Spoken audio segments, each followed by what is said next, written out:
Ramai yang masih belum sedar antara kelebihan emas, ia mengekalkan kuasa membeli atau purchasing power. Inflasi, kejatuhan nilai mata wang dan appreciation value untuk aset semuanya berkait rapat. Emas adalah aset yang bukan sahaja ada appreciation value, malah ia kalis inflasi atas sebab kenaikan harga emas selari dengan kadar inflasi. Katakan anda letakkan matlamat untuk membeli rumah yang berharga sekitar RM400,000 dalam tempoh masa 5 tahun.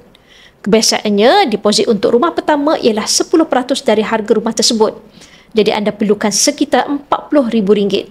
Anda telah berusaha untuk mengumpul wang sebanyak RM40,000 dalam masa 5 tahun.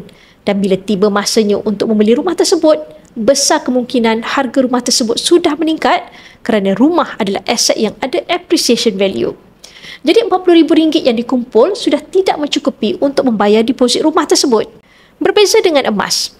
Jika anda letakkan matlamat untuk dapatkan 100 gram emas yang sekarang harganya sekitar RM46,000 dengan peningkatan harga emas sekitar 10% setahun dan kenaikan harga rumah tersebut selepas 5 tahun, 100 gram emas masih cukup untuk dijadikan deposit rumah tersebut.